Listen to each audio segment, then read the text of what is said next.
All right, welcome to our typical Sunday morning video recording.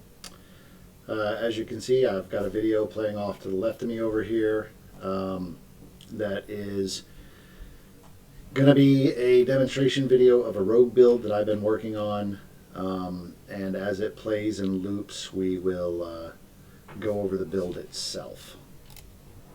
I'm going to try to make this really quick.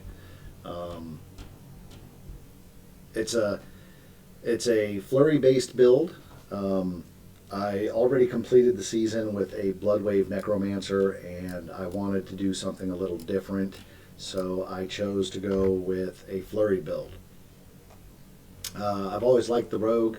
I used to have a Heartseeker build till they nerfed that, and I kind of wanted to get another Rogue build going, and so I decided to go with the Flurry Rogue. Now, as you can see in the video, I am running a pit level 70, and I'm going through it pretty quickly, pretty easily with this particular build. So this is based on the Maxroll build with a couple of minor changes. So we're wearing the Air of Perdition, we're wearing the Shroud of False Death, and we're using the Ring of Starless Skies as recommended for the Mythic build. I, for the most part, am using all the aspects recommended, so I will link to the build in the description. There are a couple of changes that I made, not too major, but we'll go over them real quick. So one of the first changes I made here was in the Air of Perdition. I am wearing the runes that give you a increased critical strike chance for 5 seconds up to a maximum of 25%. So that's Zan and Gar. On our pants, I am using the Tam and Zek because you cast a non-channeled core skill and it will reduce your active ultimate cooldown by 1 second. Overall, you've got to cast that skill 4 times in a row before you get the ultimate cooldown, but you're casting the skill fast enough for the core skill, which is Flurry, due to its attack speed. You're casting it very fast, so as you can see in the video, those 2 purple icons right above my experience bar, they're kind of building up very quick. The one that builds up the fastest, of course, is the Tam and Zek, right? That's the channeled skill. So we're getting that quite a bit. Down the road, we may change these out if we can get our cooldowns where they need to be through other means. I might put something like Earthen Bulwark on there, or Vortex to kind of suck the enemies in into a better grouping to take them out with the Flurry. That's a play as you go kind of thing, and figure it out as you go. For everything else, I'm wearing emeralds in the gems where they need to be to get increased dexterity or increased critical strike damage, because this build requires critical strike damage to function properly. Currently we're pushing 905%. I'd like to get this up to 1,000 if possible, hopefully through some masterworking and some changes along the way. We'll see. In our jewelry, we're wearing diamonds right now. I'm not wearing any occult gems. This is mostly because I need to get my resistances up over 70. Without the diamonds, the resistances aren't there. The occult gems only give you an 8%. I would like to get these diamonds up to grand level to get a 12%. And then maybe I can wear 2 grand diamonds and 1 occult gem that's beneficial to me, and then go from there. As far as the aspects, on our gloves, we're using Conceited to get the 28% multiplier for damage while having a barrier. As you can see in the video, we have a barrier going. It's generated as we attack. For our pants, we are using the Concussive Strike. 20% chance to daze an enemy for 2 seconds. That is a form of crowd control. And when you daze an enemy, you get a 25% multiplier. We're attacking so fast that this pretty much triggers quite often. As the video loops and watches, you'll see where it says, achieve daze, or you'll see an enemy say dazed above their head or whatever. And we'll get that multiplier there. On our boots, we are using the sharpshooters aspect, so that Caltrops is marksman skill. We really don't care about the shadow damage that it's doing here. We're mostly doing this for the vulnerable application, as well as the piercing daggers that it tosses out.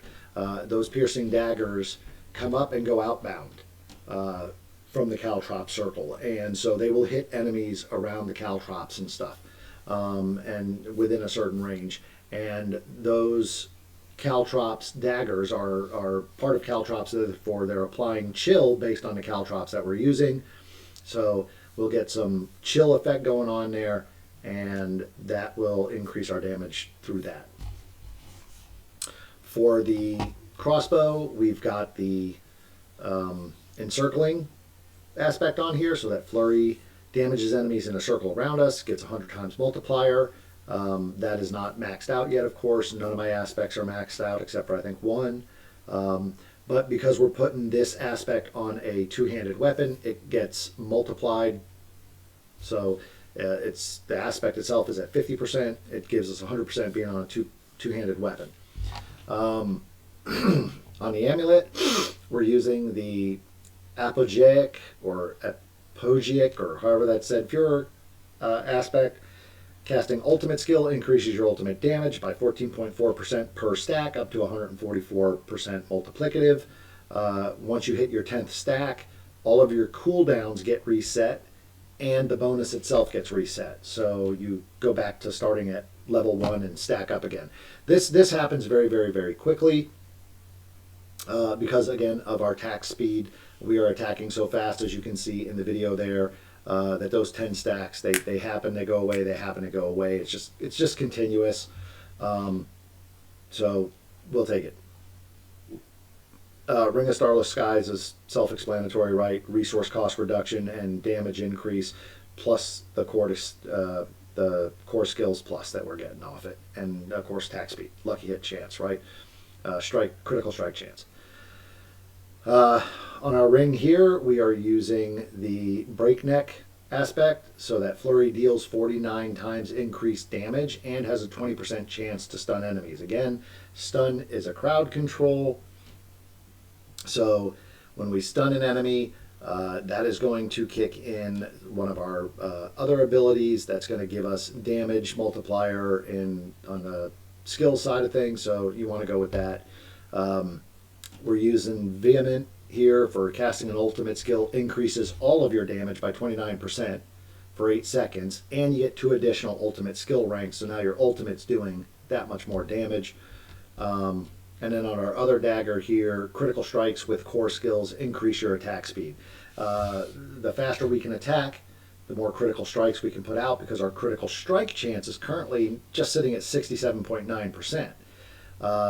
But we're gonna get an increase to that through our passives as we attack, and it's going to get closer to about 80% as you're running, and so it's quantity over quality here with this build. The more attacks we do, the more chances we have of it critical striking.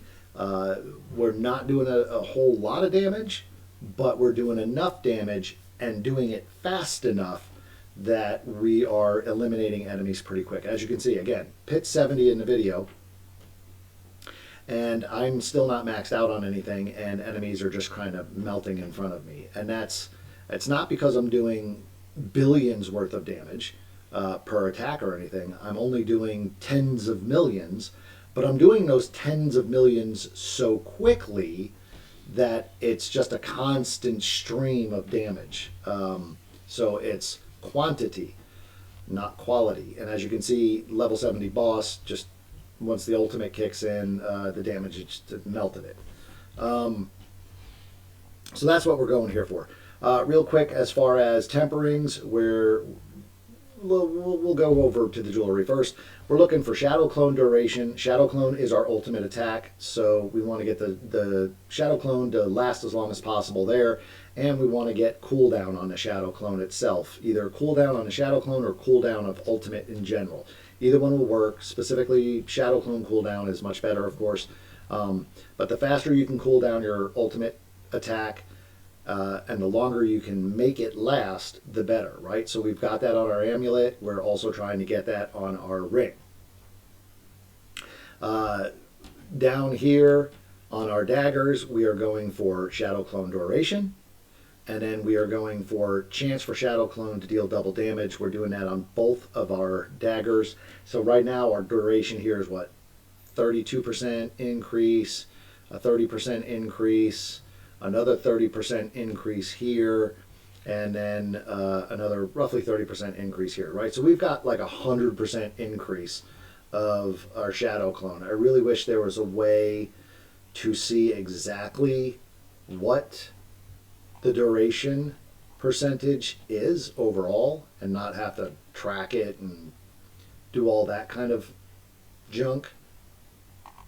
But overall, we're pushing pretty much 100% duration of our ultimate. And so because of that, our Shadow Clone is pretty much always up and running, always out, always doing damage. And that's really what you want to push for if you can. And if you can achieve that on just your daggers and stuff, that's great, right? And then we can go more resistance based on our jewelry to get our resistances up. Because right now, I've had to swap out a lot of damage based critical strike damage for resistances in order to get the resistances where they need to be. One of the things I'm going to do in the future is try to either craft and or find a Tyrael's Might. I think that will give me what I need for my overall armor and resistances, hopefully. And then I can start going for damage, like critical strike damage on my jewelry. And then, of course, my special abilities damages will come from my daggers and my crossbow area. On the gloves, right, we went for Shadow Clone duration again here, so we're definitely pushing over 100%.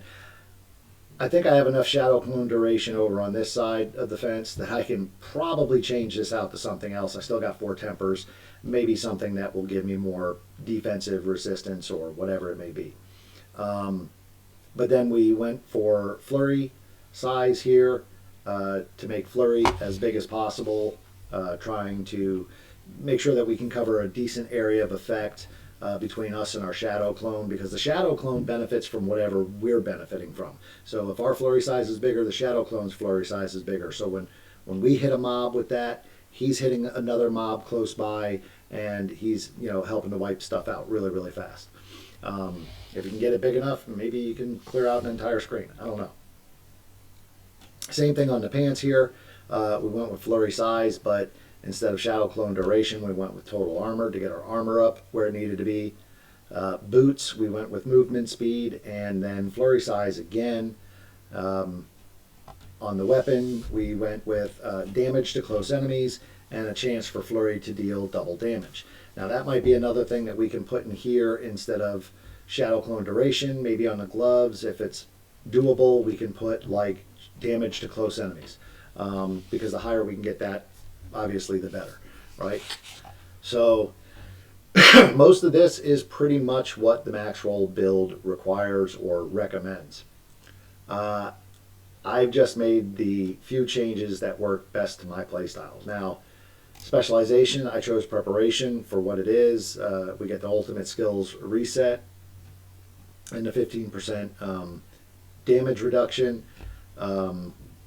We need that. Let's go into abilities. The skill tree pretty much is what it is. I made a few minor changes here. I went with siphoning strikes for healing. On Flurry, you could go with advanced Flurry for increased damage, but I like improved Flurry because A, it heals me, and B, it teleports me to the target or dashes me to the target.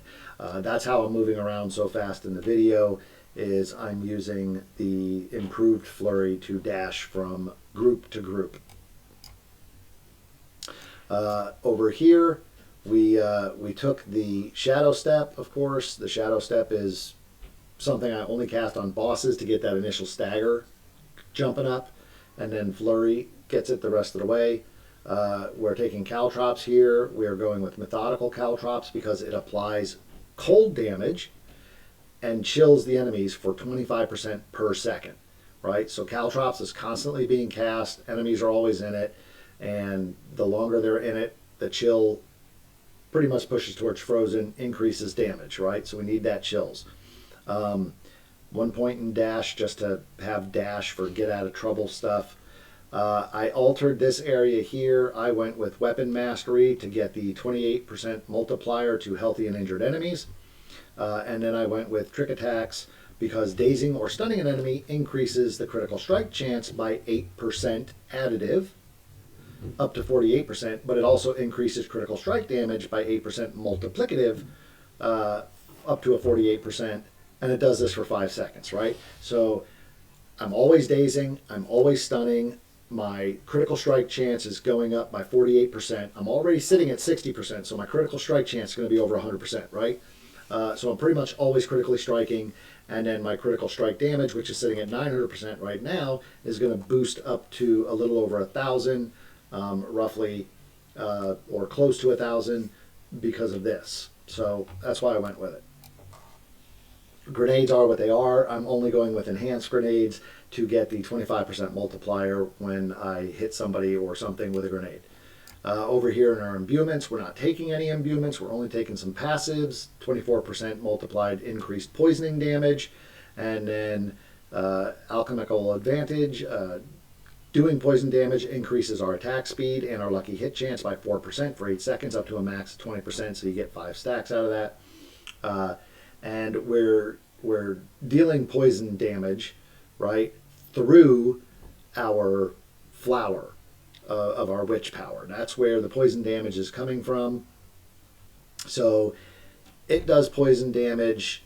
It's multiplied for what it's doing, and then because we did poison damage to it, we're going to get an increase to our attack speed and an increase to our lucky hit chance. So we need the flower power in the center of your witch powers there. And then you can take whatever you want along the smiley face portion. You can do what's recommended in Maxroll or pick ones that you feel are best for you. I went with the Maxroll recommendations, and then I used the flower to get the poisoning, because also the flower heals you. It poisons the enemies but heals you if you use it, if you run into it. Enemies run into it, they get poisoned. Of course, down here we're using the ultimate of Shadow Clone. So that is what it is. We max that out at 5 and then put all the way to the Supreme Shadow Clone. Shadow Clone is the ultimate, so anything boosting the ultimate boosts him, and then one of the witch powers boosts him even more.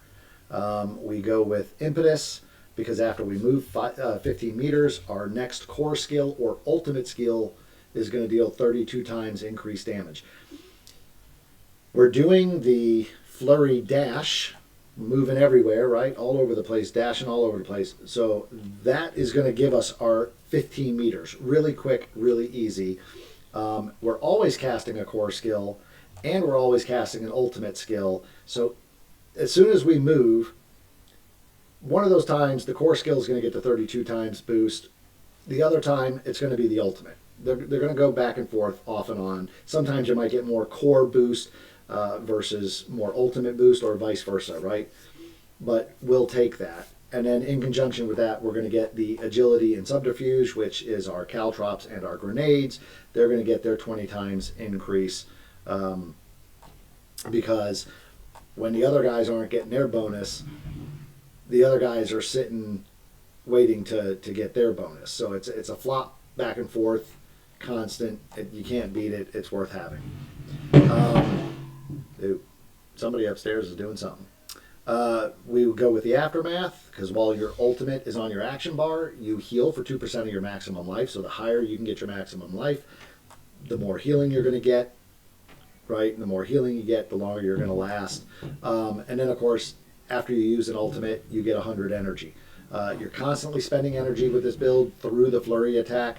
So every 4 attacks is 100 energy. So you need this to restore your energy and keep your energy up high. And you're attacking so fast that, I mean, you're sucking your energy down really, really quick. Ultimate skills, Unto Dawn, they deal 60% multiplier increase. Self-explanatory as to why we take it. We made some changes here. I went with Adrenaline Rush, 28 times increased energy regeneration to compensate for how fast Flurry is attacking and sucking energy down. We go with 100 energy, grants us 60% of our maximum life as a barrier. That's where our barrier is coming from, which Now that we have that barrier going for those 3 seconds, we get that increased damage multiplier. But we're spending 100 energy so fast that we're constantly getting a barrier. The minute we spend that first 100 and get the barrier kicked, then it kind of stays pretty constant. And of course, again, the higher our maximum life is, the stronger our barrier is going to be. So we want to try to also get maximum life as much as possible. And then of course our key passive is going to be the close quarters combat. While we can get a higher multiplier through precision, I've tested it, it just doesn't seem to work as well.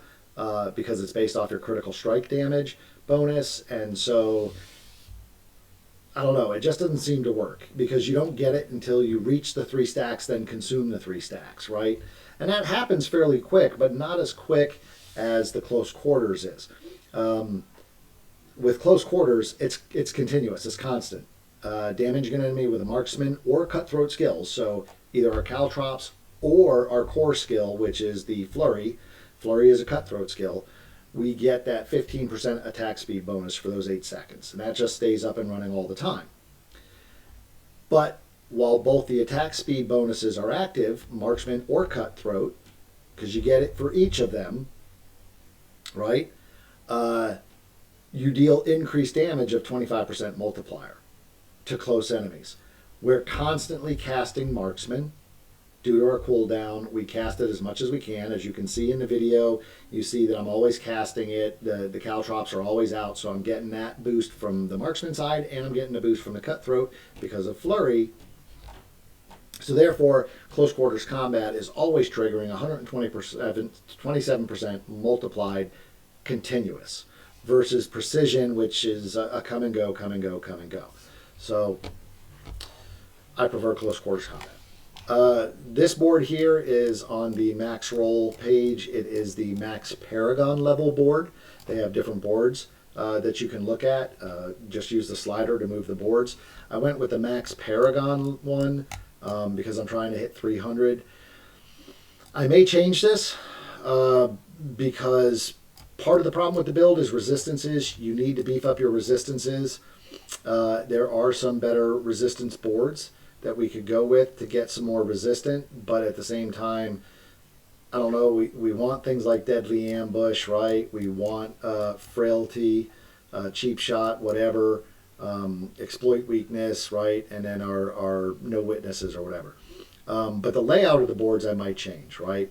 Like here, I need to get some points into this max life and regeneration life. Again, if the higher we can get max life, the better. But at the same time, I need to come up here. I'm not worried about attack speed, but I do want ultimate damage. I need to get the rest of these filled in here. So, you know, I may take points away from something else somewhere if I can. I'm not really sure. Oh, this is coming over here to get this, so I can't take these points away. Ugh, that's a bummer. But I may need to readjust this because I need resistances, but at the same time I need max life.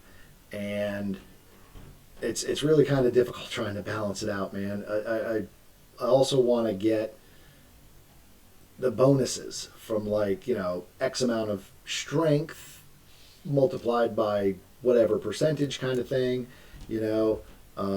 We got damage to crowd controlled enemies that we could do here. And get a damage boost there. So I don't know. I may sacrifice things like damage reduction from enemies affected by trap skills. And I may get rid of that just to get the resistances. But then I got to keep that just to get the resistance here, right? So it's like, it's really tough to pick and choose on some of these boards. Maybe there's a better way to do the layouts if we flip the boards or do something. I don't know. I'm going to have to play and figure it out. But for now, as you can see, the video shows pit level 70, kind of flying through it with lots of time left by the time we get to the end. And none of my glyphs are really leveled up much. I've only got the highest ones to level 56 so far. Everything else is, you know, below that. And they need to be built up. Now, 2 of the glyphs that I did change based on the Maxroll is the versatility and the fluidity. I am not using them. Versatility Gives you an additional bonus to non-basic and non-core skills, which basically is only going to be your subterfuge, your caltrops, and then your ultimate bonus, right? But ultimate is doing a lot of damage already. So I kind of want the flurry to do more damage because flurry is our primary damage to begin with, and then ultimate just kind of boosts that. So yes, I could boost the ultimate even more, and it helps. It doesn't not do anything, but I wanted something that does more damage on the core side, the flurry side. So I went with pride as one of those choices, which gives me a 13% multiplier of physical damage to healthy and injured enemies. And I did that because the, which glyph was it? Chip. Chip is a required one that they call for, and it deals increased physical damage, right? And it says that physical damage increases the damage an enemy takes from you by a 1% multiplier, blah, blah, blah. So if they require chip, that means flurry is a physical damage. It's producing physical damage. So I'm trying to boost anything that does physical damage at that point. And so I got rid of versatility and I went with pride in its place. And I think it's worked out better for me. So it would be nice if pride was a, plus per strength kind of thing.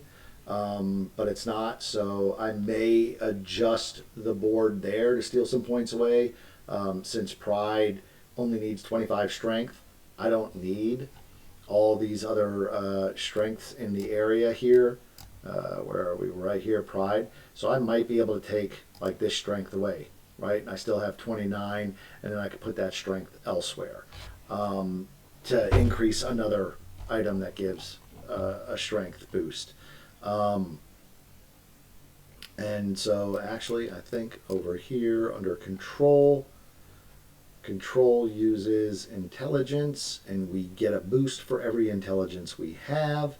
So I'm going to come down here and I'm going to put that there to get 7 out of that. That's going to boost me that much more.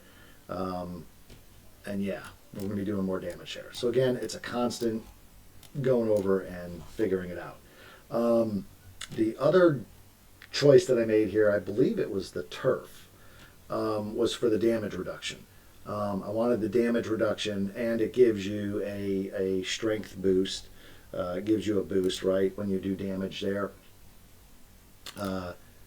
The Flurry Rogue itself, the gems that they recommend you use for this particular build using the max board, they have closer, turf, control, chip, and versatility. So they got rid of fluidity and replaced it with turf. They got rid and then that's it, and then they kept versatility. I got rid of versatility and I replaced it with pride. They have another version of the board where they bring fluidity back into it, but then they get rid of closer and they add canny for a non-physical damage. I'm not really seeing where the non-physical part is coming in at.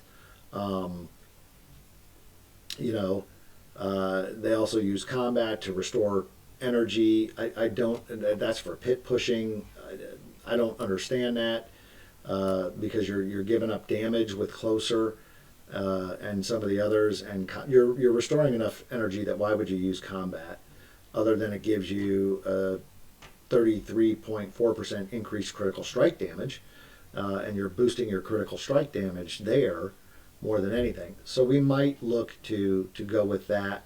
Once we get our glyphs to level 100, we may go with the different Paragon layout there. But for now, I'm going with the Paragon layout that I'm going with because it seems to be working. I'm just not using versatility. I'm using pride in its place. So that's the character build. As you see in the video, it's pretty much crushing levels that are at least 20 higher than what I I am as far as the character overall goes there, based on the glyph levels. So hopefully as I progress more and more, we'll get to that magic number of 100 to 105. I don't know if it'll push that high. Just the only reason why I want to get to about 105 is because you get a better chance of upgrading your glyphs with the higher levels you go. If you push 105 and you're at 95, you're going to get a 100% chance guaranteed to level your glyph, and then you're going to drop down to 90%, 80%, 70% accordingly. But at 105, you will, probably have to run 2, maybe 3 pits to guarantee go from 95 to 100, which is the max on your glyph anyway. And that's really all you want to achieve. After that, if you're a pit pusher, go for it. I'm not a pit pusher. I'm more of a min-maxer, so I'm just trying to min-max all of my abilities and balance everything out. And then be able to play and have fun and just enjoy it. And I wanted something different than my Bloodwave Necro, who is just kind of crushing things right now because he's so overpowered. But I wanted something where I could play really simply, really easy. I don't want to have to deal with snapshot this, do that, strike this key first, that key second kind of stuff. And the Flurry build gives me just that. So I'll go over exactly how I play the build real quick. When I go into battles, the first thing I'm doing is, as you can see, I've got my skills here on the board. They don't show up too great because I'm not in a battle area. So I will just try to run out of Saragar to get those to highlight. And then we will go from there with it. Okay. So we got them highlighted. Dash, again, I don't really use it except for get out of trouble when I need to. But what I'm doing is I'm always casting grenades, then caltrops, and then ultimate. But the entire time I'm casting these, I'm holding down Flurry. Flurry is on my right button for my mouse. And Flurry not only puts me into attack constant, but as you can see, it also allows me to walk around and move, right? So as I'm walking around and moving, when I come into enemies, it automatically goes in there and starts doing damage. And when I want to boost my damage, I just do the caltrops and the ultimate. And from there, it gets the buffs going and we keep everything. And as you can see, I start decimating stuff. There's no real snapshot to it. It's just standard buffs, and that is it. We keep Flurry constantly active using our right-click mouse button, and then we keep our caltrops going and our grenades going. You probably don't even need to use grenades except for on bosses. You could just use caltrops, keep the caltrops going, and your ultimate, right? Your ultimate's going to cool down with attacks. I would really like to get the ultimate cooled down even faster, but as you can see in this play as I'm playing, the cooldown happens fairly quickly, and my green bar above my ultimate is still there, which means my ultimate is still active, and my shadow clone is right there with me as I attack. He's not going anywhere. He's attacking with me, and I don't necessarily have to recast him right yet. He's not going to disappear. His duration is so long, it's ridiculous, right? So, but I do got to cast the ultimate to get my energy back, because that helps build my energy. So between me and the shadow clone lasting forever, and then the ultimate on cooldown just to get my energy back, we do a massive amount of damage very, very fast. Now, as I said, I'm not doing hundreds of millions of damage in a single hit.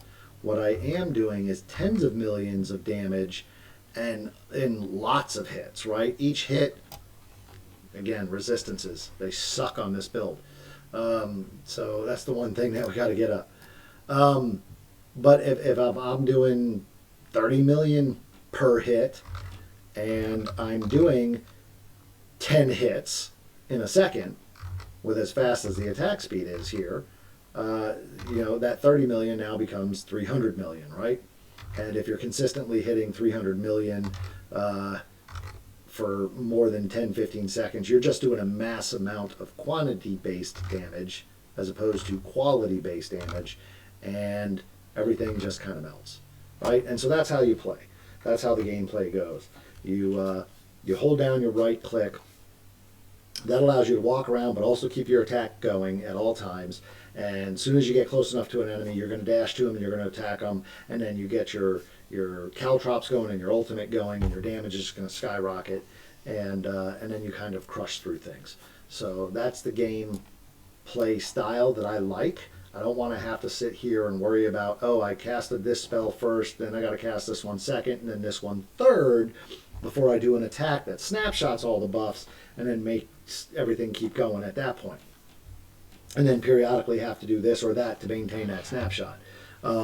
This is all pure buff based and nothing more, so as long as your buffs are up, your damage is up, and you're going to be kind of crushing through everything. I don't use potions a whole lot, as the looping video is showing. I'm not playing with potions, and I'm not playing with incense. Not that I don't like them or anything, I just tend to forget to use them. So you add some potions in to increase critical strike damage or boost your resistances or whatever, and add some incenses in that do those same things. You're really going to get some boosts. So that's my version of the Flurry Rogue. Give it a shot. Try it out. Tell me what you think. Let me know what kind of changes you would make to kind of boost things a little bit. And then we'll see you on the next one.